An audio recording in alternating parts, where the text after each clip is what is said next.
Bom, vamos lá então. Né? O que está faltando aqui para a questão do grupo de normalização é dizer sistematicamente como é que você faz para calcular as funções do grupo de renormalização. Com essas funções calculadas, você pode resolver as equações diferenciais que envolvem o constante de acoplamento, as massas, o parâmetro de calibre e determinar a evolução desses parâmetros com a escala de energia do seu processo que você estiver observando, que nem a gente viu na aula anterior. Né? Então, eu vou fazer o seguinte, eu vou apelar para aquele truque sujo de cair para lambda φ4, tá certo? Simplesmente porque eu acho aqui que realmente, sem demagogia, eu acho que o pensamento fica mais organizado. Aí depois a gente volta para QCD e lá há mais complicações, há mais teoremas a serem demonstrados, etc. Mas a estrutura básica eu acredito que não vai se alterar, vai ser a mesma. Né? Então tá, lá vamos colocar assim, exemplo, né? Teoria Φ4. Né? Então, o que nós vamos calcular na teoria Φ4 é essencialmente a função beta, certo?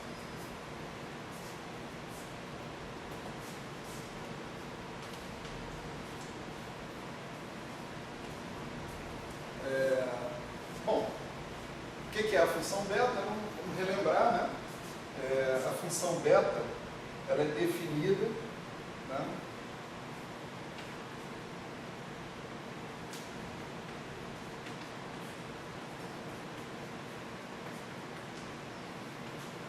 Em função da derivada em relação ao parâmetro massivo, né, que aparece na renormalização, da constante de acoplamento renormalizado. Aqui nós estamos supondo uma dependência em epsilon porque a gente ainda não removeu a regularização. Essa regularização, uma vez que ela seja removida, né,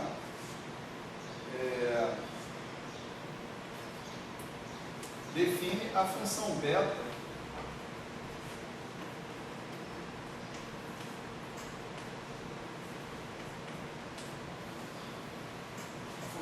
que nós estamos interessados mesmo, tá certo?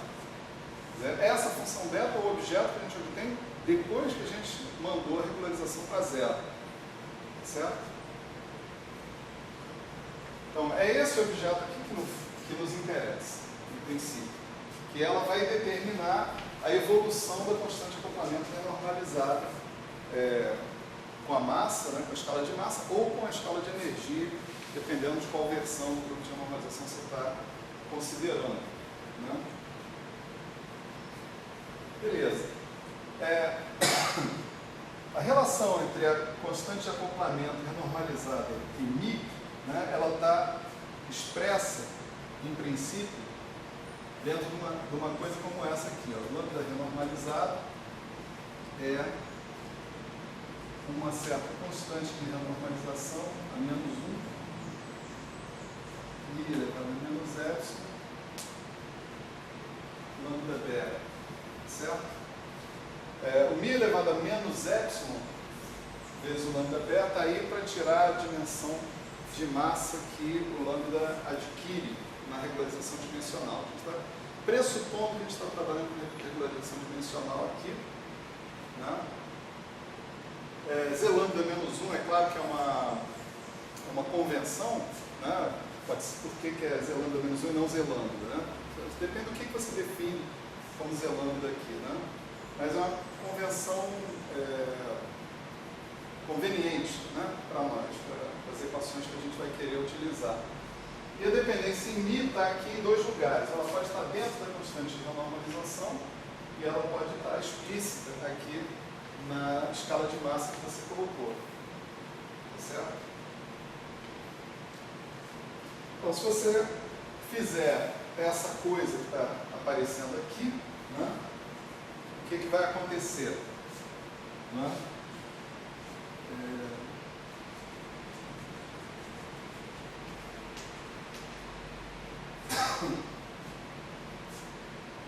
Isso aqui vai dar para a gente o seguinte: deriva esse cara aqui, você vai ficar com menos 1 sobre Z lambda ao quadrado, mi elevado a mi d de mi,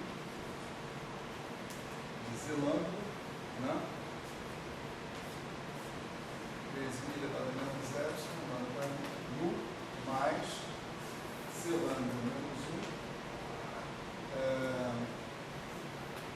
menos epsilon, mi elevado a epsilon, lambda d. Mi elevado a epsilon porque você está fazendo mi d de mi, então você recompõe a potência epsilon logo depois que você derivou. Menos epsilon. Aqui você pode pegar um desses Z lambdas, né, e incorporar esse cara aqui para recompor o lambda renormalizado, né? A gente supõe que seja finito. Então você vai ficar com menos 1 sobre Z lambda mi d de mi. Z lambda vezes o lambda renormalizado. Certo? E aqui a gente termina com menos epsilon e o resto está recomposto, né? Z lambda menos 1, mi elevado a menos epsilon lambda d é o lambda renormalizado novamente. Então, esse objeto que está aqui, que acabou de ser derivado, portanto, é o que eu chamei de beta, né? Lambda renormalizado epsilon, né?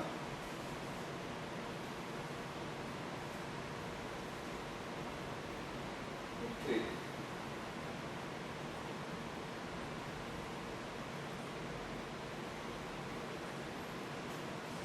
Por outro lado, né, a gente pode pensar no seguinte, que o mi de mi do Z lambda é mi d lambda de mi de Z lambda de lambda. Isso aqui implicitamente quer dizer que toda dependência em mi que pode aparecer no Z lambda vem através da constante de acoplamento renormalizada que aparece lá dentro. Certo? Mesmo na teoria Φ4, haveria algumas outras opções, né? Haveria a opção de você ter uma dependência em mi vindo da renormalização dos campos, ou ter uma dependência em mi vindo da renormalização das massas, né? Portanto, quando você escreve uma equação dessas, em princípio você tem que provar o que você está dizendo, né? Que o Z lambda só depende de mi através do lambda, da constante de acoplamento, né? Tem um jeito fácil e um jeito difícil de provar isso. O jeito fácil é o jeito ordem a ordem, teoria de perturbações. Você faz a conta da renormalização da sua teoria. Vocês lembram como é que a gente faz essa conta, né? A gente inclui contratermos para cancelar as divergências, subtrai essas divergências de alguma forma sistemática, né? E o que sobrou ali vai definir claramente as nossas constantes de normalização. A gente aprendeu a fazer isso, né? Isso não tem problema. E olha para a constante de normalização que você obteve no final. Se a sua constante de normalização realmente só depende do lambda, não depende das massas, não depende mais nada, né? Então você pode escrever aquilo ali. Se ela depender, você não pode escrever aquilo ali, né? É simples assim. Essa é a forma fácil. Mas essa forma fácil, ela, no entanto, nos deixa inseguros sobre se a gente pode proceder em todas as ordens de teoria de perturbações dessa forma, né? Então, em vários casos, eu não sei se especificamente no caso da teoria Φ4, né, há teoremas que dizem quando você pode fazer isso e quando você não pode fazer isso. Tá certo? Não nos cabe aqui discutir esse teorema, mas vamos supor que esse seja o caso aqui. Inclusive, lá depois no QCD nós vamos usar coisas semelhantes, né, e vamos invocar artigos, etc. e tal, que fizeram essa demonstração de que as suas constantes de renormalização são dependentes apenas a constante de renormalização global da constante de acoplamento, que é o produto de várias constantes de renormalização, ela é independente, por exemplo, do parâmetro de gauge renormalizado ou das massas renormalizadas. Se fosse dependente, a conta fica muito mais complicada ou Não, fica aparecendo aliás, deseira. essa situação vai aparecer quando você for calcular a função delta do parâmetro de gauge, para a evolução do parâmetro de gauge. Então lá você vai ver que há uma dependência tanto da constante de acoplamento renormalizada quanto do parâmetro de gauge renormalizado. Você tem que adicionar aqui mais um termo. Por exemplo, aqui mi de lambda de mi nós vamos substituir por beta, tá certo? Vai aparecer mi de a de mi, nós vamos substituir por delta. Então o que significa aqui é que a tua equação vai ficar um pouquinho mais trabalhosa de lidar, só isso, né? Tá ok?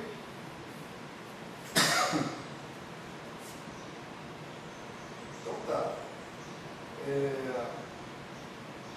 Então, isso daqui nós vamos escrever como sendo beta de lambda epsilon dz lambda de lambda, certo?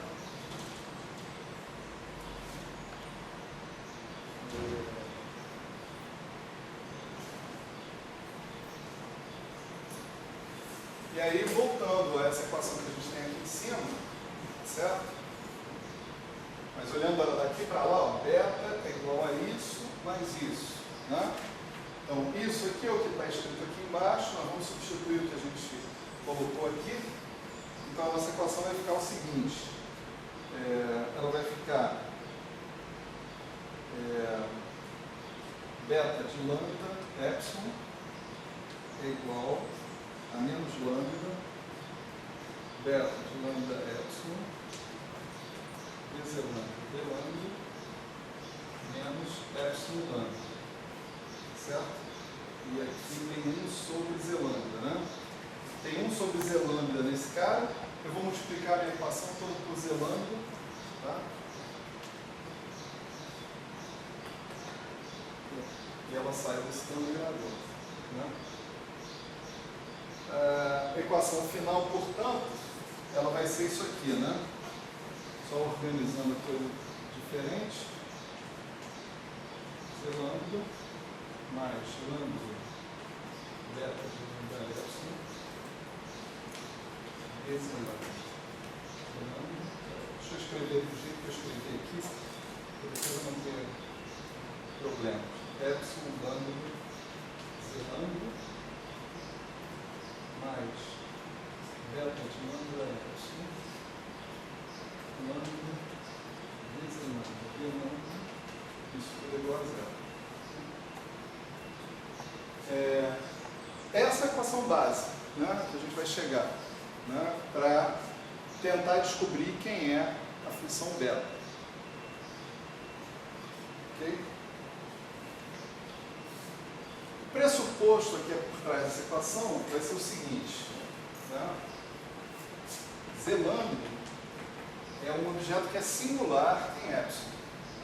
Ele depende de epsilon, depende do mi, depende das coisas todas, né? Depende do mi supostamente também, através da constante de acoplamento. Então, o nosso Z lambda, em princípio, a gente espera que ele possa ser escrito como uma série de Lohan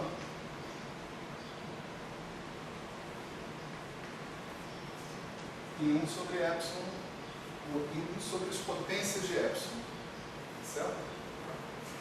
Um cara divergente, quando o epsilon vai para zero, essa divergência é necessária para que você possa eliminar as divergências da sua teoria, né? E esses caras que estão aqui são relacionados com os resíduos, né? No polo 1 sobre epsilon desse cara. Quer dizer, se for um polo simples, 1 sobre epsilon, o resíduo é o A1, pura e simplesmente. Se for um polo duplo, é derivada do A2, né? Em relação a epsilon, né? E assim por diante.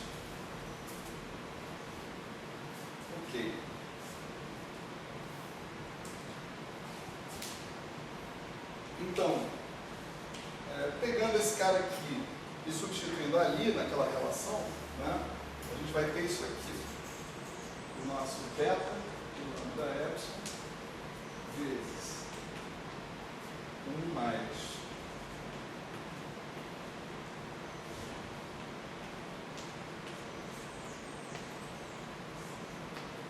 que é o z lambda, né? Mais epsilon lambda. Vem o z lambda de novo, né?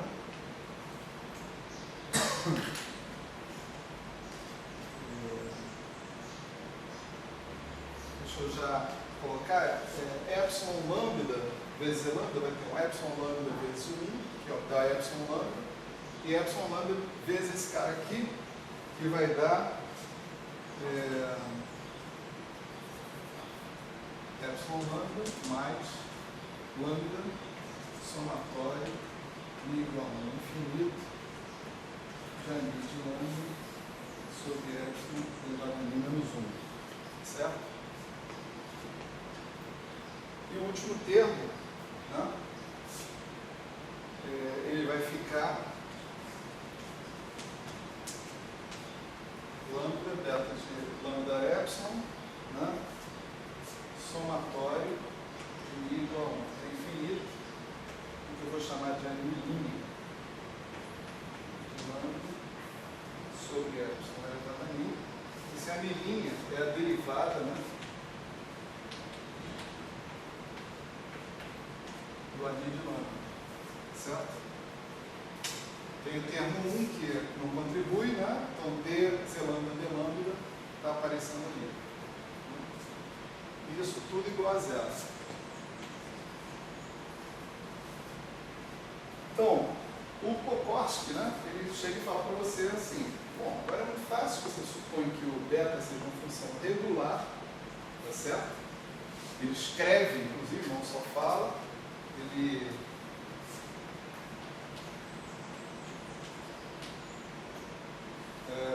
pode ter um Y aqui, mas eu Não, é assim não. acho que é assim, né? Ele fala assim: beta de lambda epsilon é somatório mi igual, sei lá, 0 até infinito de delta ni epsilon elevado a ni. Essa hipótese é uma hipótese, esses betas, né, são funções de lambda, né? Eu vou escrever isso explicitamente. Né? Essa hipótese é dita, né, tanto no Pokorski quanto em outros lugares, quando aparece isso, você diz: se o beta tem um comportamento regular quando o epsilon vai para zero. Isso indica que a sua teoria é uma teoria renormalizável, porque você consegue uma constante de comportamento renormalizável finita e, portanto, uma função beta finita. Certo? Então, por exemplo, o Pascal ele chega e fala: devido a você ter uma função beta renormalizável, tá certo? Você tem que ter algo assim. Não isso, mas algo assim. Tá, isso está bastante bem entendido, né? Isso quer dizer, se a minha teoria é renormalizável, a minha função beta tem que ir para um limite finito quando o epsilon tende a zero, não tem que ter divergências dependentes do epsilon.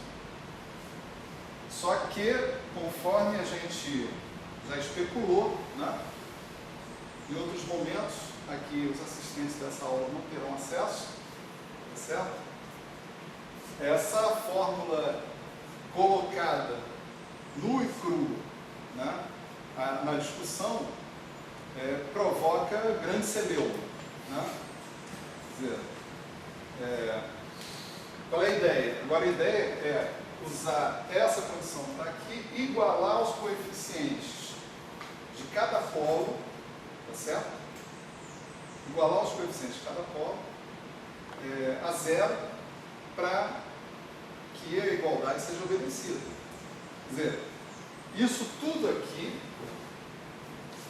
vira um imenso somatório, né, de polos, com mi indo de menos infinito até mi indo para mais infinito, para mim, para mais infinito, isso não são polos, são zeros. Né? E você iguala os coeficientes desses polos a zero. Claro que no limite, quando o epsilon tende a zero, os coeficientes dos zeros mais ou menos pouco importam, né? Mas igualar os coeficientes dos polos a zero te dá condições sobre esses coeficientes que, em princípio, vão ajudar a determiná-los. São coeficientes, em princípio, da função beta. Os beta min estão aparecendo ali. Certo? O único coeficiente interessante da função beta é o beta zero.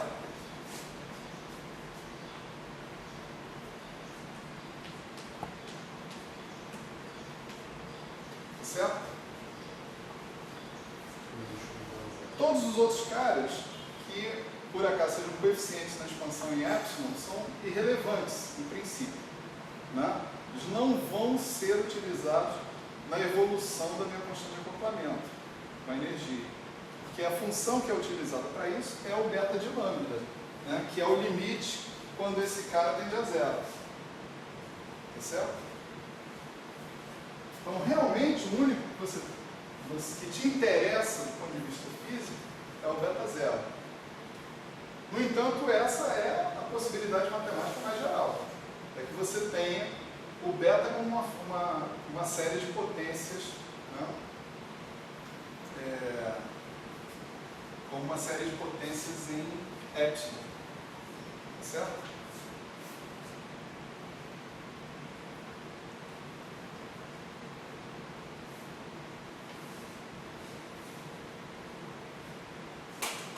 Bom, eu pretendo passar um tempinho aqui nessa aula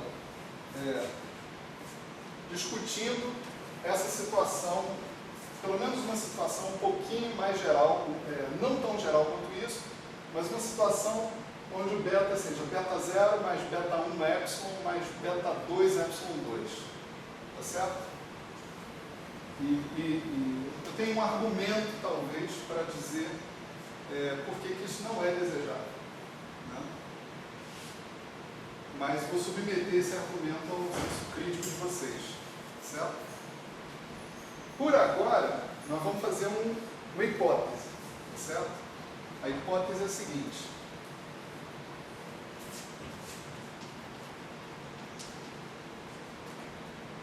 O nosso beta,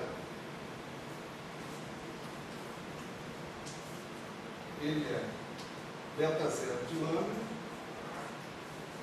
mais um certo beta 1 epsilon.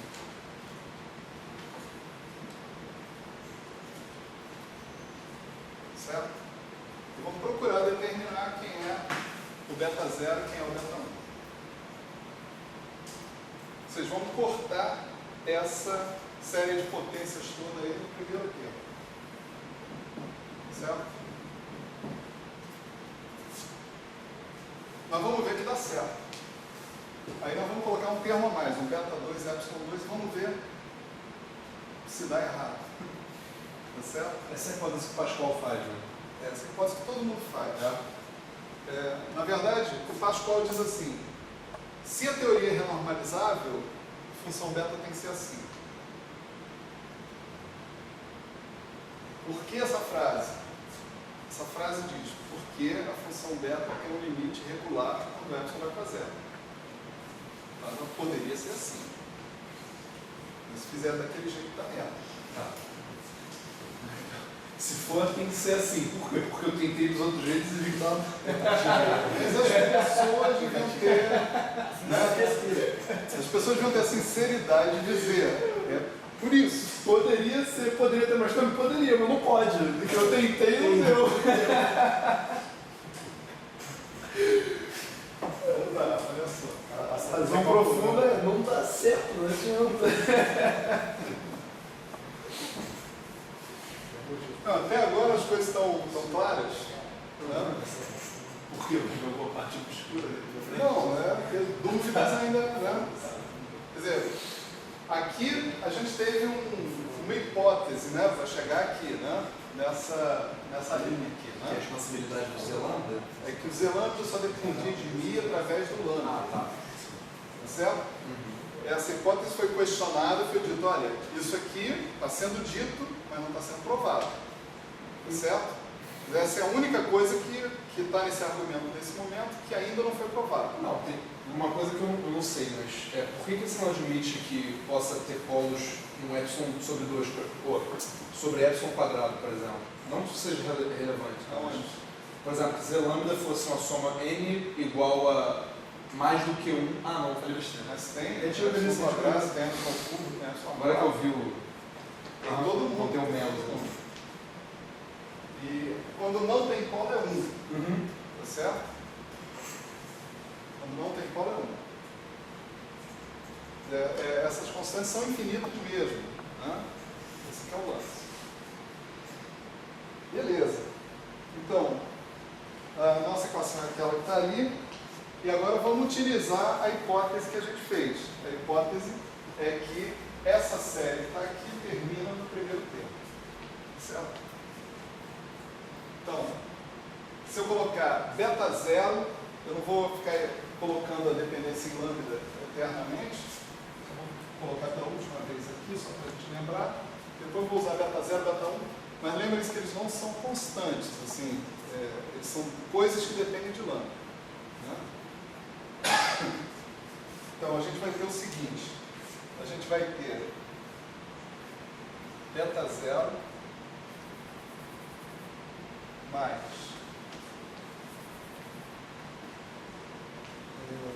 beta 1 epsilon. Esse é o primeiro termo ali, ó. Isso vezes 1. Certo? Mais beta 0 mais beta 1 epsilon. Somatório.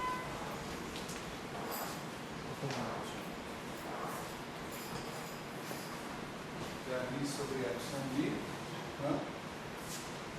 Mais lambda somatório mi igual a 1 até infinito a mi de lambda sobre epsilon elevado a lambda.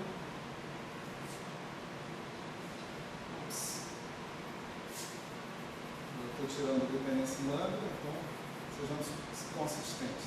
Epsilon elevado a mi menos 1, menos tudo. Não estou esquecendo ninguém não, né? Epsilon lambda já foi. O epsilon lambda que tem antes dessa soma, botou já? Botou lambda aí? Não. Vamos colocar. Epsilon lambda. Né? Mais lambda, beta de lambda epsilon, lambda vezes beta 0 mais beta 1 epsilon, somatório, igual a 1 infinito, a linha mi sobre epsilon a mi, isso igual a 0.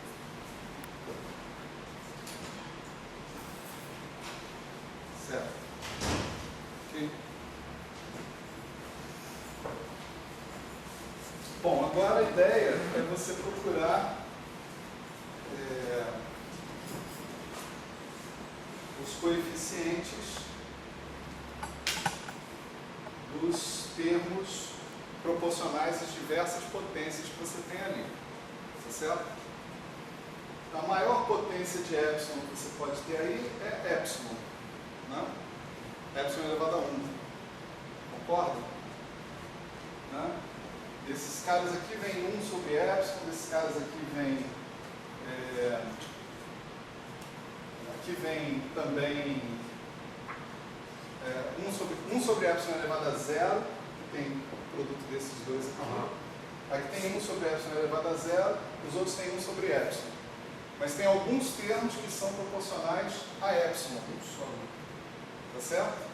Que termos são esses? Esse cara que está aqui, né?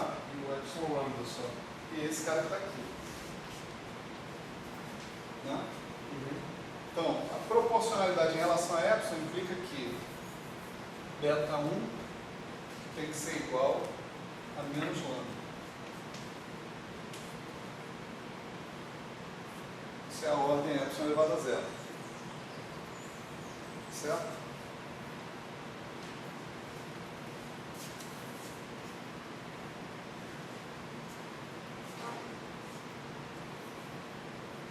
Então, esse cara que está aqui, com essa condição, ele vai elevado a 1, né?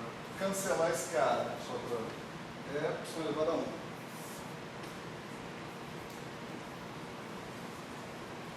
Ele vai cancelar esse cara e eles vão voltar presentes ali.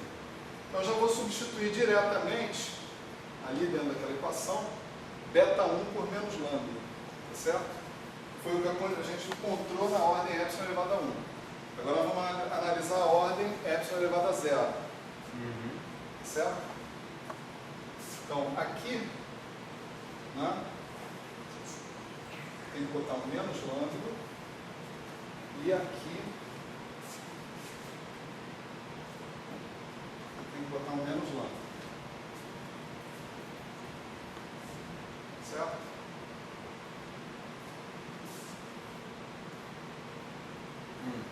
Bom, observa bem o seguinte, ó. Menos lambda, epsilon vezes esse cara aqui. Né? Isso vai ficar menos lambda, somatório de ani, epsilon elevado a ni menos 1. Aqui eu tenho lambda, somatório de ani, epsilon elevado a ni menos 1. Então esses dois termos vão cancelar. Simplesmente com a condição que eu omiti da ordem zero. Certo? A ordem epsilon a zero não tem, né? Ordem epsilon a zero, então não tem. Ordem epsilon a zero. Ainda pode ter ali ainda. Não tem. Porque ele cancelou, né? O último termo, né? Acho que ainda tem. O último termo total ali, acho que ainda tem. Porque ele vai vir menos lambda epsilon multiplicando o primeiro termo da soma. Certo. Vai dar que o coeficiente a linha 1 tem que dar alguma Certo. coisa. Isso mesmo. Aqui ainda pode ter. Não? Vai dar uma relação entre o a linha 1 e o lambda ali. Ainda tem a ordem epsilon elevado a zero. Né? Então, a ordem epsilon elevado a zero tem esse cara, é epsilon elevado a zero. Aqui eu não tenho contribuição para epsilon elevado a zero, isso vezes isso. Esse aqui já foi embora, esse aqui já foi embora. Esse também não tem epsilon elevado a zero. Tem um cara aqui de epsilon elevado a zero. Então, eu vou ter delta zero igual, né? Agora, esse cara vira menos lambda 2. Vou já passar para o outro lado, ele vai virar lambda 2, né? Vezes o coeficiente de epsilon elevado a zero aqui, que é o termo para ni igual a 1.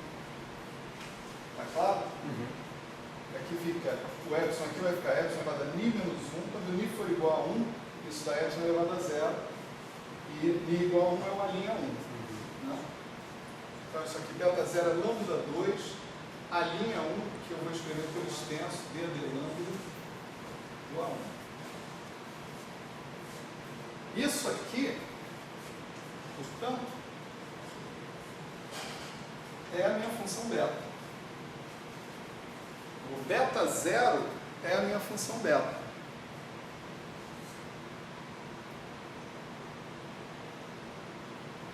Está tudo certo até agora? Isso aqui é outra informação que a gente obtém da ordem epsilon elevado a zero. Fala, professor. Está olhando para a cara muito desconfiado. Eu? Não. Epsilon a zero? Outro Gabriel. Eu não entendi por que é. Que essa não é a ordem epsilon menos 1, que é epsilon a zero. Você pega a beta zero. Epsilon elevado a zero. Não tem dependência em epsilon aqui. Não tem 1 sobre epsilon nem epsilon. É constante em relação a epsilon. Aqui você tem uma contribuição, aqui não tem mais nenhuma, até você chegar aqui, ó. Eu não tinha perdido no começo.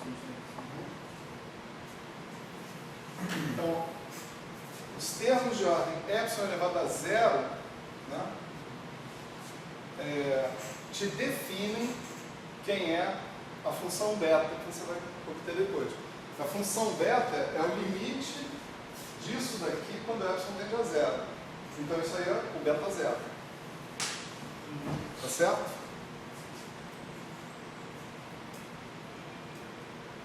Ok.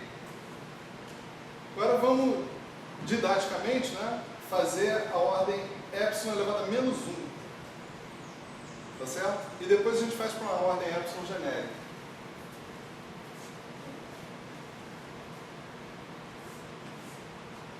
Então, para epsilon elevado a menos 1, você vê, esse cara aqui já contribuiu para a ordem epsilon elevado a zero. Esse cara aqui não é contribuição em questão. Aqui você vai ter uma contribuição para a ordem epsilon elevado a menos 1, que é o beta 0 a 0. A 0 não, né? A 1. Beta 0 a 1. Então você vai ter beta 0 a 1. E os outros são de ordem 1 sobre epsilon 2, 1 sobre epsilon 3, 1 sobre epsilon 4, que você tem que tratar na sua ordem consistente. Esse termo aqui cancelou, esse termo aqui cancelou por causa da condição da ordem 0. Esse termo aqui lambda linha 1, beta 0. vai colaborar.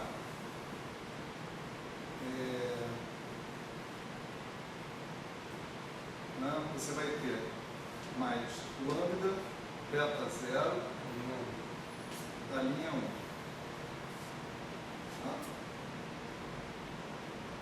E tem o termo segundo ali da.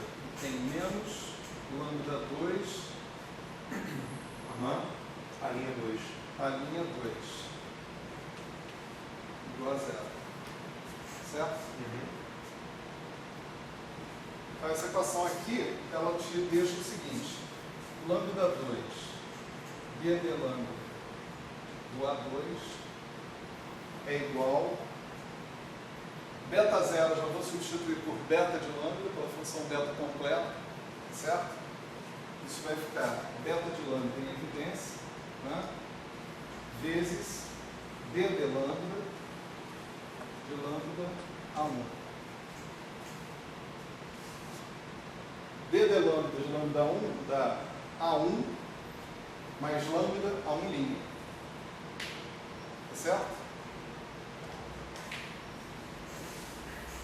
Certo ou errado? Acho que você falou. d de lambda de lambda 1 dá A1 mais lambda A1 linha. É o que nós temos aqui. A1 mais lambda A1 linha. Tá certo? Então, isso aqui é o que a gente obteve na ordem epsilon a menos 1. Tá certo? A ordem epsilon a menos 1 deu isso. Portanto, a ordem epsilon a menos 1 me dá uma relação de recorrência para o coeficiente A2, que está aqui, dizendo que ele é completamente definido pelo coeficiente A1. Talvez não completamente definido, mas ele tem que satisfazer uma relação de consistência. Né? E se você pensar que A1, A2, A3 são efetivamente séries de potência em lambda, né? Essas relações que estão aqui são relações entre os coeficientes das expansões em série de potência desses caras. Tá certo? Então eles estão sendo definidos, os coeficientes da expansão em série de potências de A2 em função de lambda são definidos pelos coeficientes da expansão em série de potência do A1 em função de lambda. Muita frase, né? Muitas palavras para falar de uma coisa razoavelmente simples, que é o seguinte: A1 de lambda eu vou supor que é o A1 0 mais A1 lambda mais A1 2 lambda 2 mais assim por diante. A2 de lambda é A20 mais A21 mais A22 mais assim por diante. Né? Então, aquela relação que está ali está relacionando esses coeficientes A10 com A20, com A21, com A11, etc. e tal. Definindo esses caras. Tá certo? Você pode calcular a derivada em relação à lambda aqui. Ela aparece dos dois lados. Né? Talvez o único coeficiente que fique solto, né? Seja o zero, tá certo?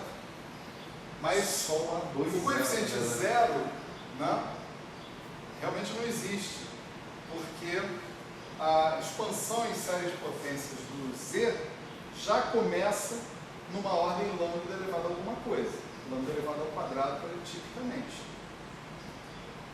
Lembra de onde é que vem o Z? O Z vem dos gráficos de Feynman, dos loops que estão nos gráficos de Feynman. Os loops envolvem pelo menos dois vértices. Tá certo? Então, o Z é um mais alguma coisa que começa, eventualmente, em lambda ou lambda 2. Pelo menos isso. Claro, na teoria Φ4 tem essa possibilidade aqui, né? De começar aqui. Então, tem uma contribuição de ordem lambda, por exemplo, para os caras. Então, uma contribuição dessa está aqui, ó, tá aqui dentro desse cara, mas não aqui. Então, esses caras aqui são zero em geral. Eu estou escrevendo isso aqui por generalidade, mas em geral eles são zero. Né? Então, aquela relação que está ali é uma relação entre esses coeficientes que estão aqui, tipicamente. Tá?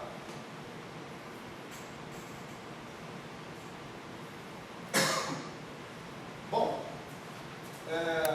isso nos anima a procurar como vai ser a solução para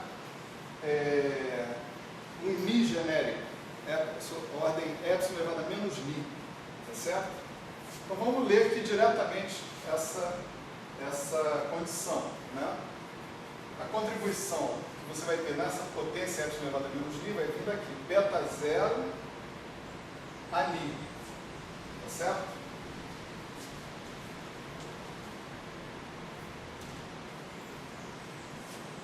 Tá? Esse é o termo de ordem 1 sobre epsilon elevado a Ni. Lembra que esse aqui já foi cancelado, né? Então não tem contribuição. Esse foi cancelado. Aqui você vai ter lambda, beta 0, né? A linha Mi, porque esse cara também é o coeficiente da potência epsilon elevado a menos Ni. Né? E aqui tem mais um termo que vai ser menos lambda 2 a linha elevado a Ni mais 1, tá certo? Porque eu tenho epsilon elevado a Ni menos 1, para eu ter a contribuição na mesma ordem, tá certo? Eu vou ter que ter o termo Ni mais 1 aqui no somatório. Né? Então aqui vai aparecer epsilon elevado a Ni mais 1.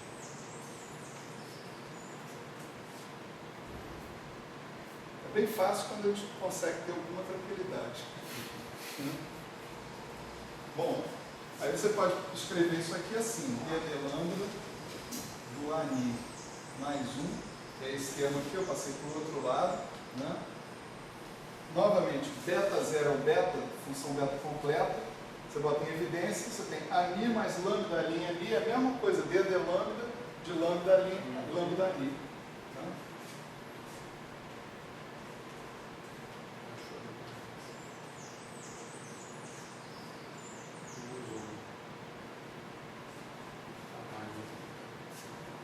Certo? Então isso implica que os coeficientes de ordem superior, né, do Z lambda tem que satisfazer relações de recorrência, tá certo? Tem que satisfazer relações de recorrência. Então, já que veio tudo isso, veio da definição da função beta e do requerimento que ela fosse finita no limite quando o epsilon tendesse a zero, que é, no fundo, o requerimento de que a nossa teoria seja renormalizável. certo? Então, o que a gente concluiu, né, é que se a gente fizer essa hipótese aqui, beta 0 mais beta 1 epsilon, tá certo? Nós conseguimos determinar a nossa função beta completamente analisando o termo de ordem 1 sobre epsilon no Z. Você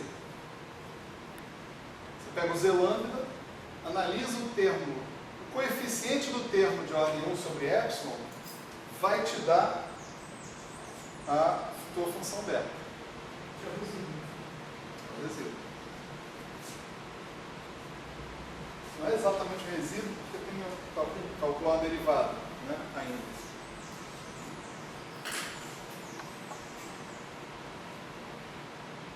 Bom, operacionalmente falando, né,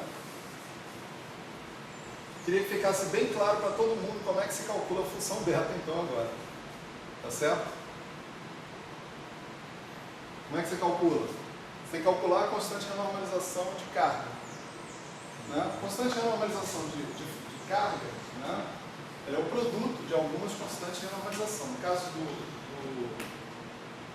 da QCD, é o Z3 em mil vezes, não sei o quê, tem um monte de coisa. Esse cara aqui é o que nós chamamos genericamente de Z lambda. Né? Tá certo?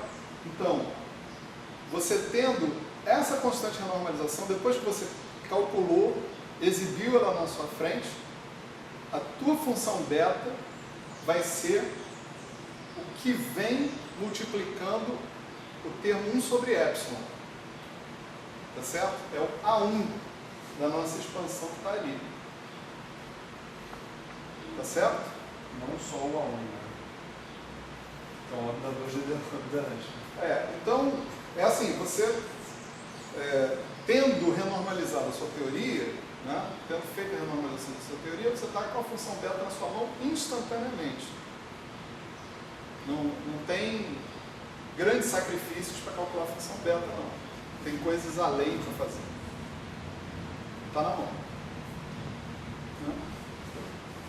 E agora vamos para a parte divertida da aula, né, que é fazer o seguinte. Vamos mudar essa hipótese aqui. Você prometeu que isso vai vencer. Não, peraí. Eu prometi que a gente ia se divertir. Diferente. Né? Vamos alterar a hipótese para colocar um termo proporcional a epsilon 2 aqui também. Certo? Então, a hipótese 1, né? Hipótese alternativa.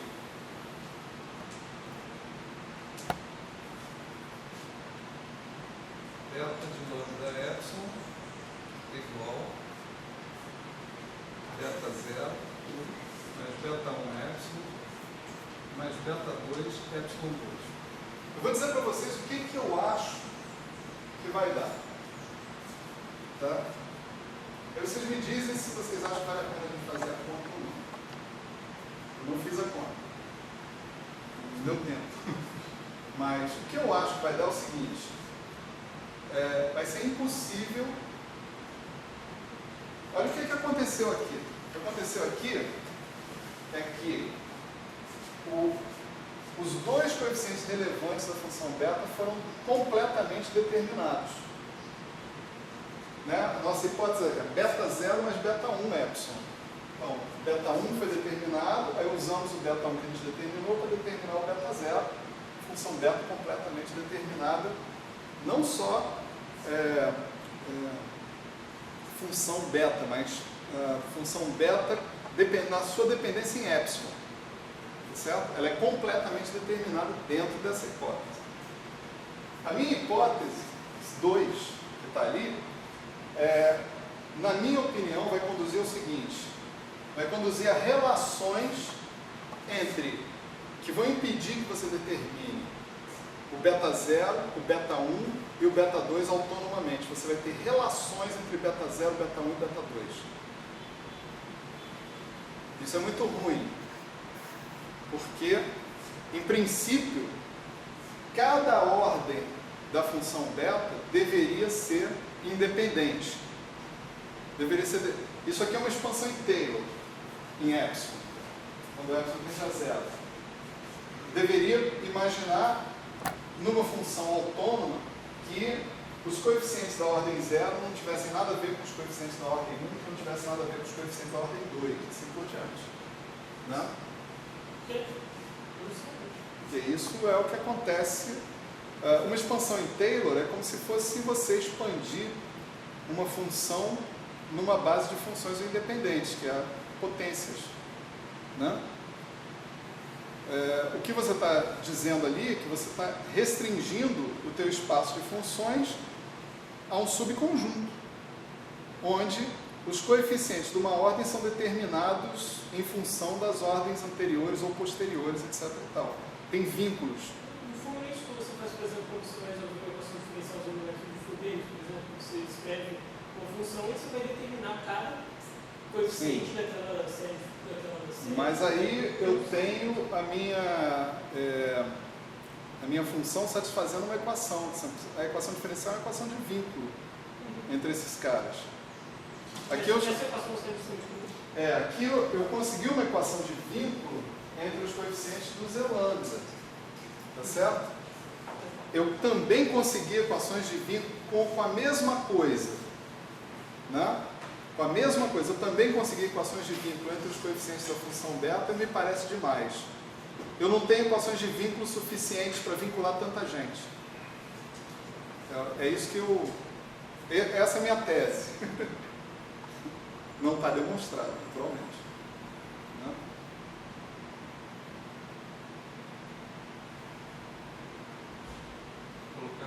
Colocar lá o vector, você vai contar que vai dar zero.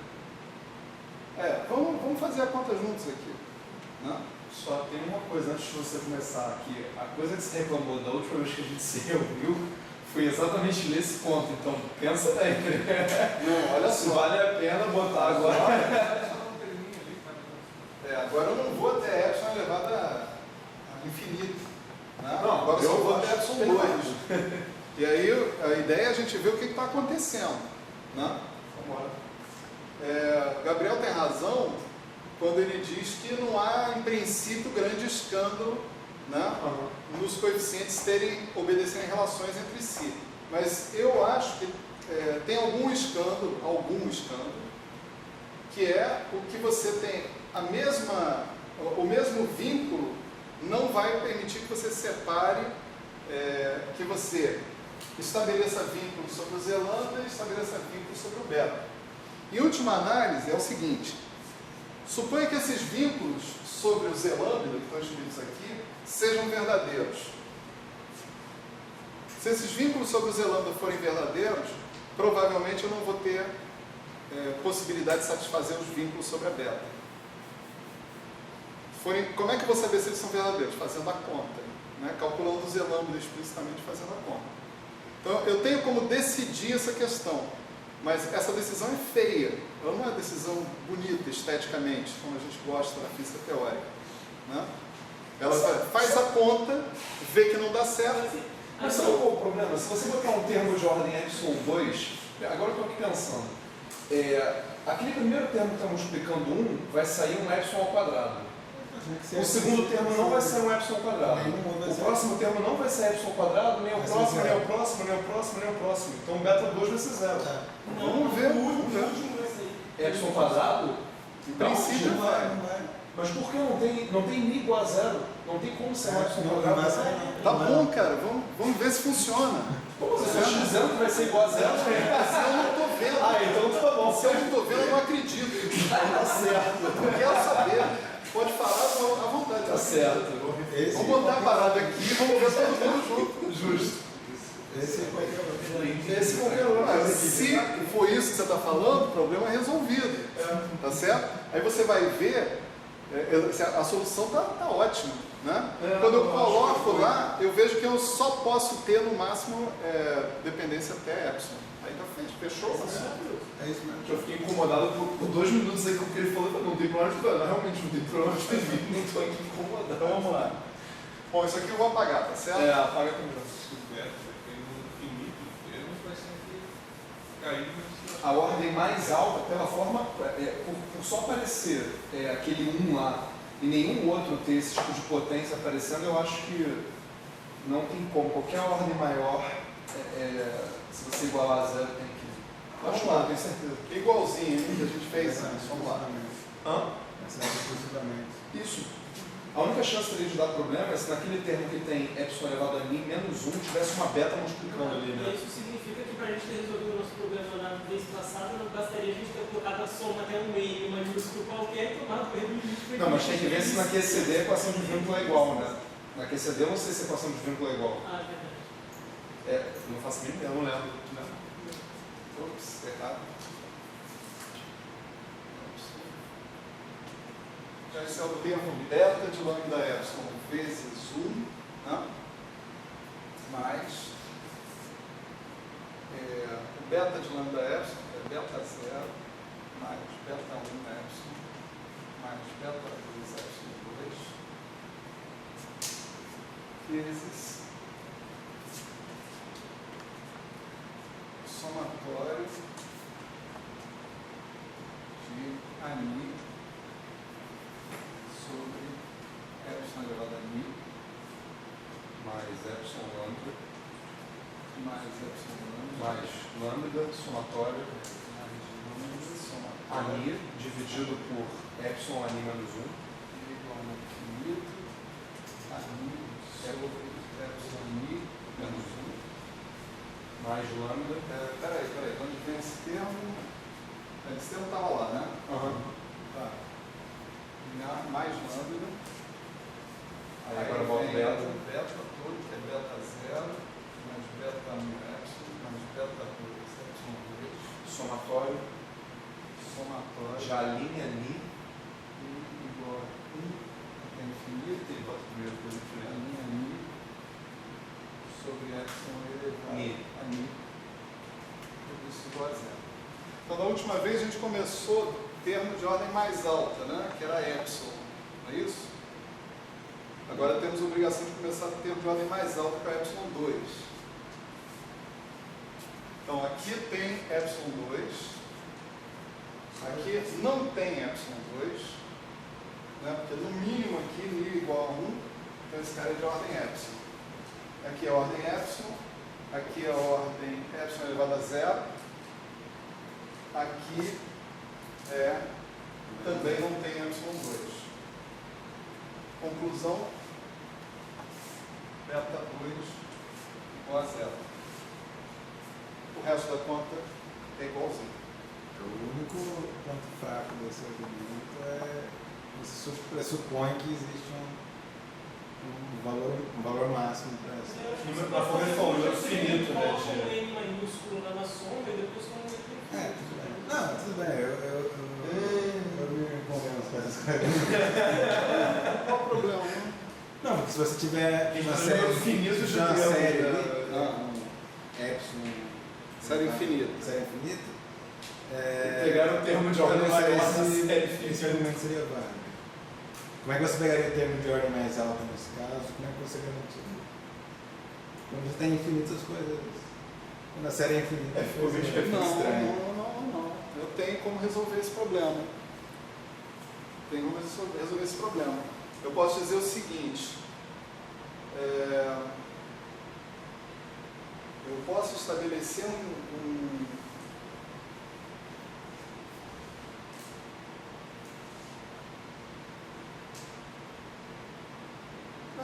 honestamente, eu não estou enrolando. Eu acho que você pode estabelecer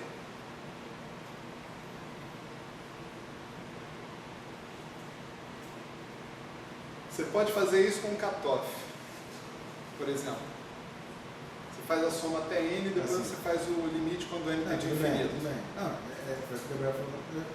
Entendi. Eu estou satisfeito. Não sei se do ponto de vista matemático.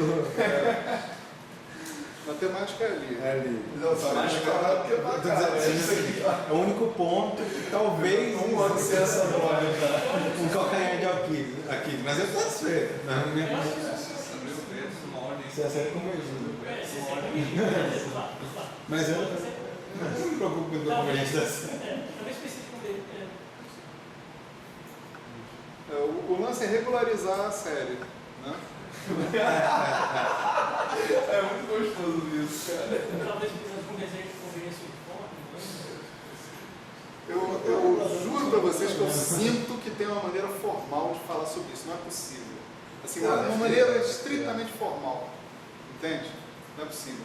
Para qualquer potência n finita que eu imaginar, o meu argumento implica que os coeficientes até a ordem anterior a 1 são zero.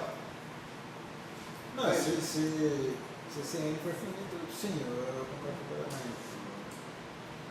Então não é possível que para ele infinito não vai rolar. Não, cara, se você é capaz de acredito, escrever. Não, se você é capaz de escrever a beta com uma série de potências assim e tá tudo ok, se você conseguir fazer isso é porque a beta é boa o suficiente para você fazer isso. Não é qualquer função que você pode escrever assim.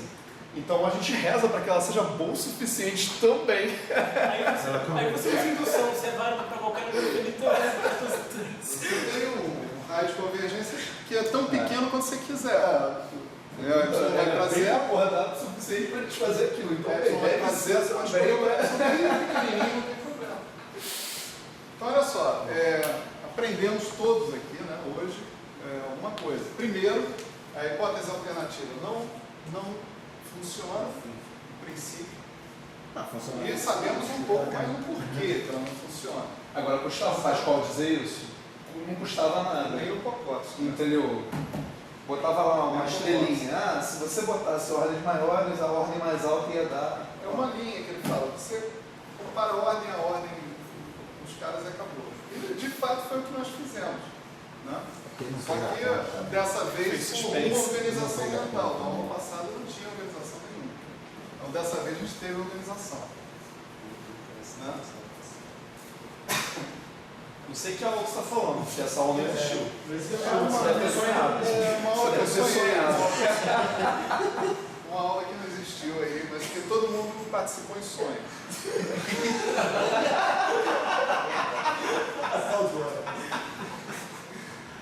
Tem que falar pro cara que está assistindo a aula que essa aula existiu e foi apagada. Vergonha, o professor ficou com vergonha na aula, mandou apagar.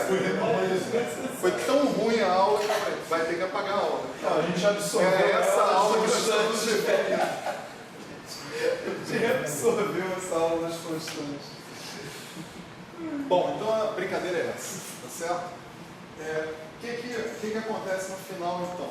Acontece no final que a função beta, veja que cada um desses coeficientes é uma série de potências em lambda, no princípio. Né? Que série de potências em lambda é cada coeficiente desses? Você calcula, porque você está calculando o Z lambda, que é o cara que é necessário para deixar sua teoria finita sistematicamente na ordem de teoria de perturbações que você está calculando. Né? Então você conhece esses coeficientes aqui. Esses caras você conhece porque você calculou o Z lambda. Você conhece esses caras. A tua função beta é totalmente determinada em função desse cara que está aqui, desse primeiro. Ou seja, do coeficiente do polo em 1 sobre epsilon. A1 é o coeficiente do polo em 1 sobre epsilon, o resíduo no polo em 1 sobre epsilon. Tá certo? Todos os outros, o A2, o A3, A4, A5, graças a essa equação que está aqui, que eu já apaguei. Estava lá embaixo desse tempo, você falou. Apaguei. Né? Obedece uma relação de recorrência, né, que o define em função do coeficiente anterior, ou todos os coeficientes são definidos em função do coeficiente A1, em última análise. Né? Então, maneiro. Né? Isso mostra também que o requerimento que a nossa função beta seja finita não é um requerimento ingênuo. Né? ele impõe limites sobre as constantes de renormalização. Então, numa teoria renormalizável, os resíduos dos polos em 1 sobre epsilon não são quantidades arbitrárias ordem a ordem. Não são quantidades que você não tem controle sobre elas. Você tem controle sobre elas a partir da primeira ordem. Você tem que checar que essas relações se dão. Certo?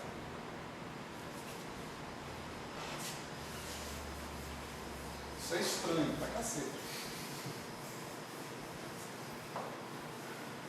Ou seja, essas constantes de renormalização, elas têm que obedecer certos vínculos para que a sua teoria possa ser considerada renormalizável.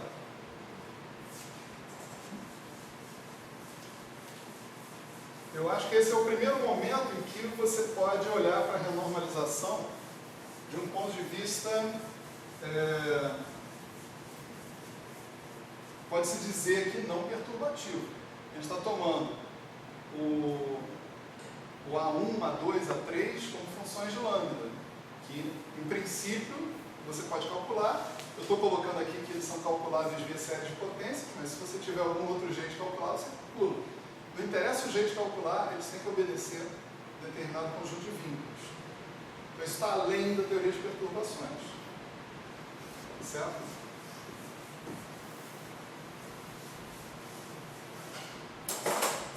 Bom, vamos agora então só escrever as coisas que a gente precisa escrever para o caso da QCD, explicitamente. Né? Então, no caso da QCD, só relembrando, né, o alfa, a definição do alfa era G2 sobre 4π, alfa renormalizado era o G renormalizado, constante de acoplamento renormalizado sobre 4π, e isso a gente considerou como sendo Z alfa menos 1 vezes a constante de acoplamento nua. Esse alfa zero, alfa nu, ele é G0 mi elevado a epsilon ao quadrado sobre 4π, certo? E o nosso Z alfa, conforme eu antecipei, ele é o produto de um conjunto de constantes de acoplamento.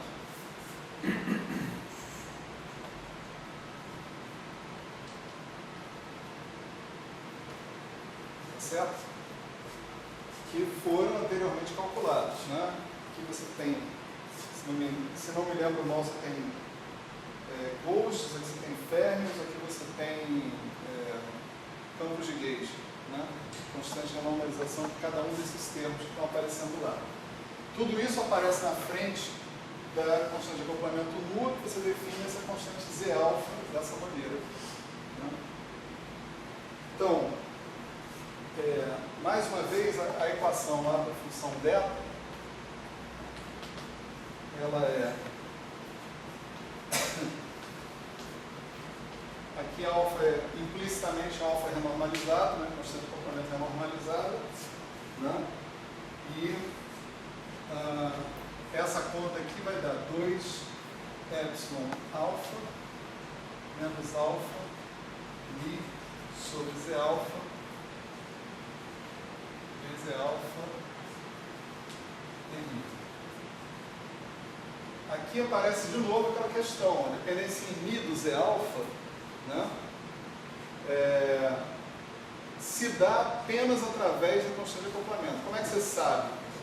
Daqui a pouco eu vou colocar o Z alfa inteiro aí, e a gente vai ver que efetivamente é o caso. O Z alfa que foi calculado, tá certo? Mas é possível, em princípio, mostrar que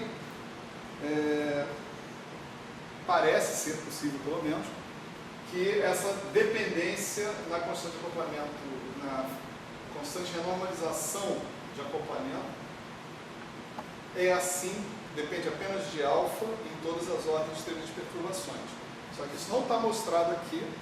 Esse é um ponto que fica sub júdice dentro da nossa apresentação aqui. Certo?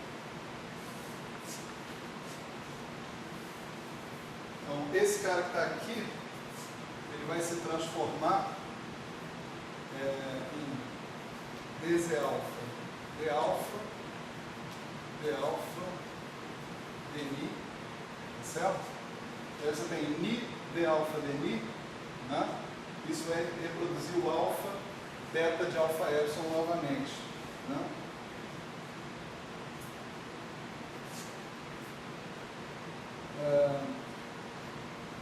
Então isso aqui vai dar ni, vai dar 2 epsilon alfa menos alfa 2 beta de alfa epsilon vezes alfa de alfa. Essa é a equação análoga lá da teoria Φ4, né, que a gente viu, né? A equação análoga da teoria Φ4, e agora a gente já sabe, né, que a hipótese por trás da história vai ser que alfa beta, né, de alfa epsilon, a hipótese na verdade que é o cara que vai dar certo, é 2 alfa epsilon mais alfa beta de alfa é alfa beta de alfa é o beta zero, que nós chamamos de beta zero lá atrás, né? Então, você substitui isso que está aqui, nisso aqui, e mais, né?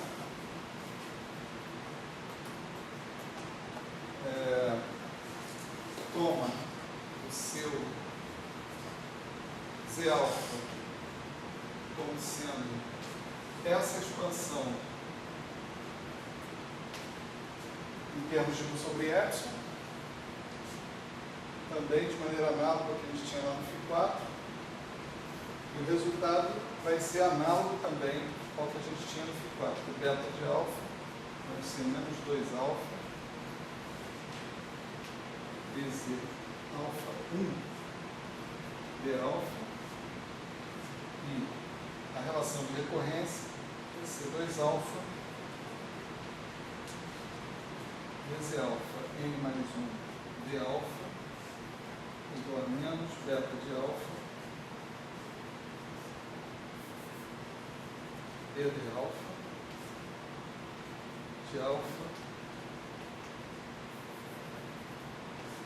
z alfa n, certo? Para n genérico, né?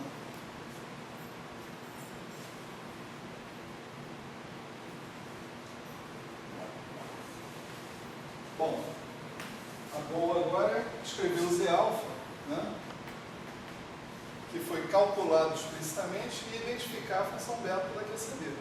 Né? Então, o Z alfa é 1 mais alfa sobre π, 12 sobre 12 C2 de G. Todas essas definições de C2 de G, T de R, isso aqui, estão todos lá no Pascoal, lá no apêndice.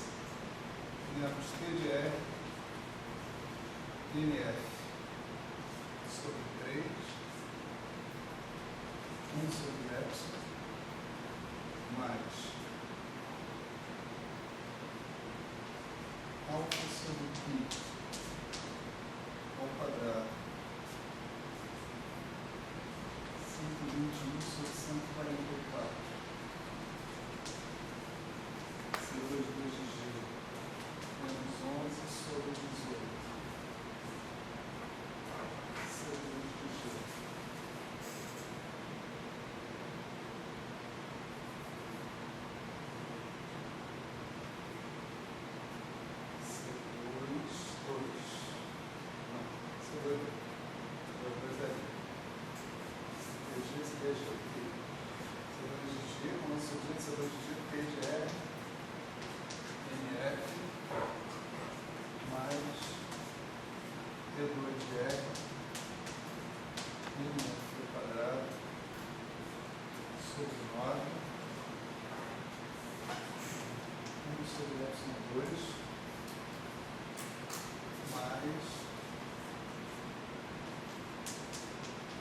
Sobre 48, C2 2. só um parêntese, quando eu estou fazendo uma conta, eu começo a encontrar 17 sobre 48, 21 sobre 144, eu falo, tem alguma coisa errada. É o que eu falo agora, dos raros momentos do curso, me aparecem números que não estão entre 1 e 10, mas 0 e 10. Pois é. Então, assim, a grande confiança que eu tenho nesse troço é porque muita gente fez essas contas. Realmente. Porque se fosse eu ia falar, peraí, tem alguma coisa errada. Não deve ser 0 e 10. Não, o fato é, primeiro aparece 11 sobre 12 com C2. Depois aparece 11 ao quadrado, 2 ao quadrado com C2 ao quadrado, não me causa espanto. O problema são os outros, né? 17 sobre 48. 17 é primo, tá ligado? Da onde veio? Primos grandes. Quando tem primo grande, É, cara, tipo, da onde veio 17, tá ligado? eu acho que deu 17. 11. Eu acho que essa é uma das grandes críticas que pode ser feita a QCD. Tem uns números muito estranhos. 17. Bom, isso aí é uma conta até 2 loops, tá certo? Está sendo feita aqui. Vocês veem que tem coisas de 1 sobre epsilon aqui e tem coisas de 1 sobre epsilon aqui. São essas coisas que vão definir os coeficientes para a função beta. Vão definir a função beta na ordem perturbativa que a gente quer calcular. Né? Não, tá faltando. Ah, tá. Falta. Então, a nossa função beta ela vai poder ser organizada como uma expansão em série de potências do alfa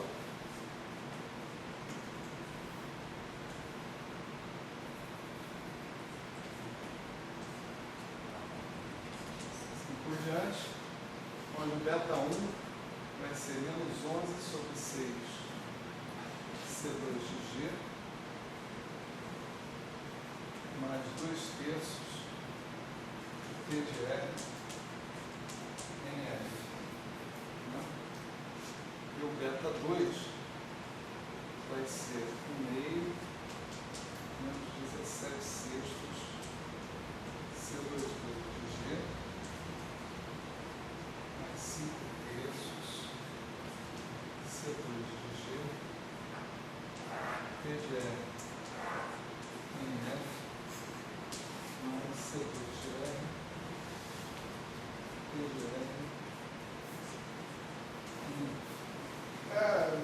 não sei, quem gosta de copiar, copia, mas essas expressões estão sendo copiadas por sua vez lá do Pascoal. Tá certo? Está tudo lá, não tem.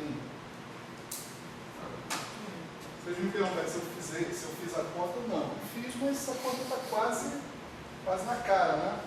2 loops, né? Tá certo? É identificar lá os coeficientes lá. Você está falando, dado que você tem a expressão de cima, obter a de baixo, né? Ah, tá. Achei que eu obter a expressão de cima. Bom, então, Fazer essa. deixa eu me reprovar lá rapidinho. Essa conta aqui eu vou recordar para vocês, né? Que eu só calculei um gráfico de Feynman nesse curso. Isso requeriu um sacrifício desgraçado. E nem ele eu consegui chegar até o final. Né? Essa conta envolve o cálculo de um monte de coisas, né? Mas eu insisto em dizer função que... de vértices de fantasma, de tudo, né? Eu só insisto em dizer que C2, que eu me lembre, depende só do grupo e não de R. Eu ainda acho que é um erro do Pascoal, mas tudo bem. Eu não me lembro quem é C2, mas eu lembro que quando eu lembrava quem era C2, eu disse que ele dependia do grupo e não da representação. Então, por consistência, eu vou manter minha frase, entendeu? Eu não lembro quem é C2. Vou botar aqui um G para fazer a sua dúvida, que eu acho que é muito pertinente. Há um mês atrás eu falei isso. Tá certo. Eu acho isso. Bom, a gente tem condições, pelo menos, de, numa certa ordem de teoria de perturbações, de analisar o comportamento da função beta, né? E verificar que tipo de teoria que tipo de comportamento ela prevê para constante acoplamento, tá certo? Então, é possível a gente substituir C2 de G, T de R e o NF aqui no beta 1, que é o termo de ordem mais alta. Suponha que o alfa seja pequeno, né? em algum regime, né, a confirmar se ele é pequeno mesmo ou não. Né? Eu suponho que o alfa seja pequeno, se o alfa for pequeno, o alfa 2 é menor ainda, então você pode aproximar a sua função beta por alfa beta 1 sobre π, no primeiro momento. Aí você faz a sua conta, não é uma equação difícil de ser integrada, tá certo? Acho que a gente integrou aqui anteriormente. E você vai encontrar um comportamento, né? Deixa eu ver se eu tenho aqui.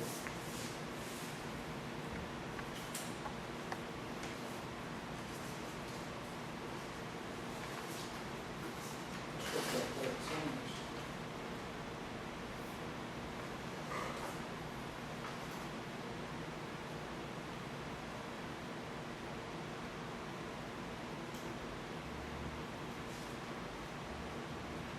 Se a constante em questão que eu estiver trabalhando for